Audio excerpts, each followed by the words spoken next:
Let's go next to our caller from the 317 area code. Who's calling today from 317?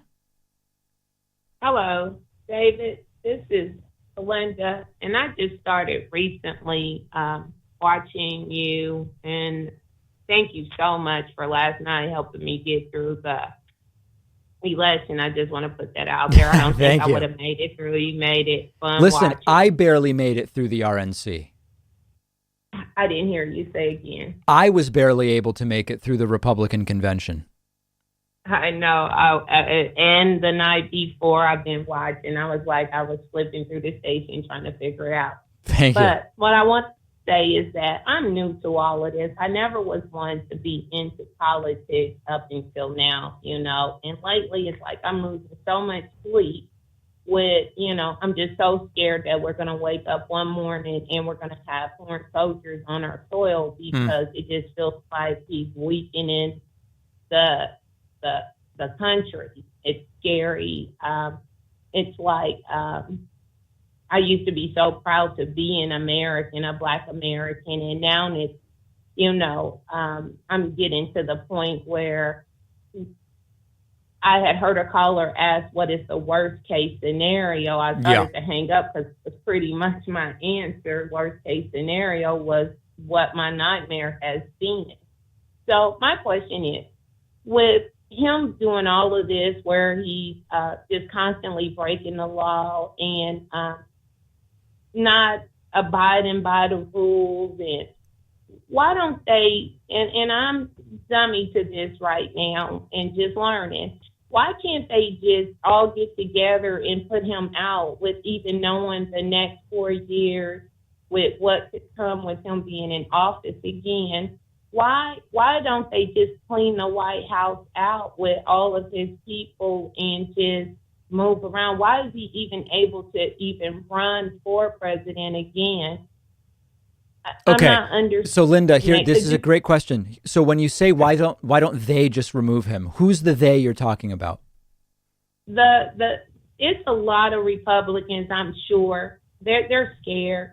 The Democrats, it seems like they're scary. I don't understand why the politicians just don't get together and remove him out of there. Why was he even allowed to even run again with everything that's going on? Okay, Because so let what me I'm explain that. This is a good question because you're coming into this and you're applying logic to a situation that's not logical. So, Trump was impeached by Democrats in the House, and then there was a trial in the Senate. There's a majority of Republicans in the Senate, and the Republicans decided they weren't going to convict Donald Trump. So the reason they didn't do it is because they don't want to. It's political. Republicans have decided either it would be bad for them or it would be bad for their party or whatever, or they don't think Trump did anything wrong. So the Democrats can't remove him because you would have to, through impeachment, convict in the Senate. Republicans have a majority. They voted to acquit. You could then remove Trump via the 25th Amendment. If Trump's cabinet determined that he was unfit to serve, there'd be a special mechanism under the 25th Amendment to remove him. Republicans at Trump's cabinet don't want to do it. So this is how we end up at, Linda, that in 10 weeks we can remove him if we vote him out. That's the way we do it. Okay, I'm doing everything I can. My little chump change. I tried to donate, and I'm influencing my family to vote. We got to vote like we've never voted before. Yes. I just encourage everyone that's listening to just please vote. Get out there. Tell your family, because it just. And that was another question. If there's how does our vote count? If they're saying electoral vote, and I'm from Indiana, and it's like we're a red state, and I'm like, everyone I talk to, I don't see how we're red. I don't know how electoral votes work. I've tried to Google it, look it up, and see how that works. I understand the basic of it is that state has this many electoral votes.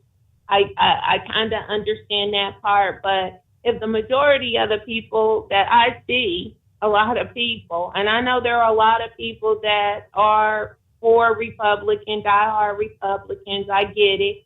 But at this point, it's like, let's just do what's best for the nation, period, the country.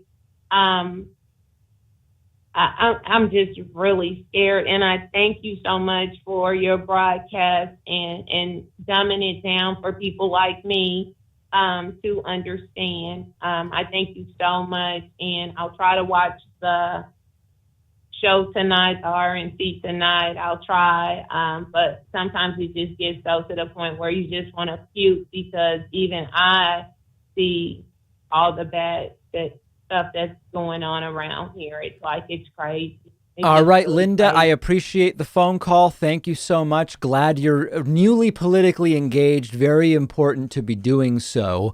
That's going to do it for calls today. As always, sincere apologies that I was not able to get to everybody, but we will take calls again. That's my promise to you.